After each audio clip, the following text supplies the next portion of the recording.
मित्रांनो नमस्कार, पुन्हा एकदा आपले स्वागत आहे. मित्रांनो, अर्थसंकल्पातून सरकारी कर्मचाऱ्यांना मिळाले 4 मोठे लाभ. कर्मचाऱ्यांवर कसे परिणाम होणार जाणून घ्या व्हिडिओच्या माध्यमातून. त्याकरता व्हिडिओ शेवटपर्यंत पहा. मित्रांनो, चॅनलला आपण जोपर्यंत सबस्क्राईब केलं नसेल तर सबस्क्राईब करा, व्हिडिओला लाईक करा, सोबतच ही मोठी बातमी आपल्या सर्व मित्र व परिवाराला सुद्धा शेअर करायला विसरू नका. तर मित्रांनो, केंद्र सरकारच्या सन 2026चा अर्थसंकल्प सरकारी कर्मचाऱ्यांसाठी लाभाचा राहिला आहे. यावेळी त्यांच्यासाठी एकूण 4 निर्णय झालेत. अर्थमंत्री निर्मला सीतारामन यांनी 1 फेब्रुवारी 2026 रोजी संसदेत अर्थसंकल्प सादर केला. त्यांनी सलग 8व्यांदा अर्थसंकल्प मांडलाय. यातून त्यांनी देशाच्या आर्थिक धोरणाची दिशा स्पष्ट केली. खरे तर यंदाच्या अर्थसंकल्पाकडे सरकारी कर्मचाऱ्यांचे आधीपासून विशेष लक्ष होते. यात कर्मचाऱ्यांना नेमकं काय मिळणार हा मोठा सवाल होता. 8वा वेतन आयोग, महागाई भत्ता, वेतन वाढ तसेच विविध भत्त्यांबाबत मोठ्या अपेक्षा कर्मचाऱ्यांनी व्यक्त केल्या होत्या.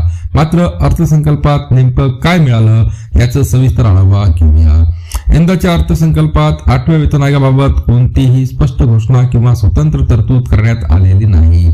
अनेक कर्मचाऱ्यांना 2026च्या अर्थसंकल्पातच 8व्या वेतन आयोगाची अधिकृत घोषणा होईल अशी आशा होती. परंतु सरकारने या संदर्भात कोणताही निर्णय जाहीर न करता 2027च्या अर्थसंकल्पाची वाट पाहावी लागणार असल्याचे संकेत दिले आहे.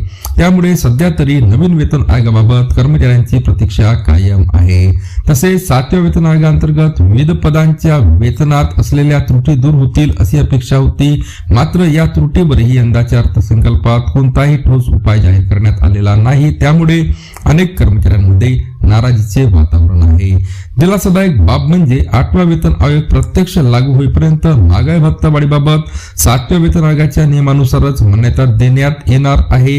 1 जानेवारी 2026 पासून डीए वाढीसाठी निधीचे वितरण सुरू राहील अशी तरतूद अर्थसंकल्पात करण्यात आली आहे. यामुळे वाढत्या महागाईचा काहीसा भार कर्मचाऱ्यांवर कमी होण्यास मदत होणार आहे. रेल्वे कर्मचाऱ्यांसाठी अर्थसंकल्पात विशेष तरतूद करण्यात आली आहे. रेल्वे मंत्रालयाच्या अखत्यारीतील कार्यरत कर्मचाऱ्यांना व त्यांच्या कुटुंबियांना ठराविक मर्यादित मोफत किंवा सवलतीच्या दरात प्रवास सुविधा देण्याचा निर्णय घेण्यात आला आहे. ही तरतूद रेल्वे कर्मचाऱ्यांसाठी दिलासादायक ठरली आहे. सन 2026-27 या आर्थिक वर्षासाठी कर्मचाऱ्यांच्या वेतन, भत्ते व इतर अनुदेय लाभांसाठी आवश्यक निधीची तरतूद करण्यात आली आहे. त्यामुळे नियमित व वेतन लाभांच्या बाबतीत कोणताही अडथळा येणार नाही असे सरकारकडून स्पष्ट करण्यात आले आहे. एकूणच अर्थसंकल्प 2026 मध्ये सरकारी कर्मचाऱ्यांना मोठा दिलासा देणाऱ्या घोषणा कमी असल्या तरी वेतन, डीए आणि काही विभागीय लाभ सुरू ठेवण्यावर सरकारने भर दिल्याचे चित्र दिसत आहे.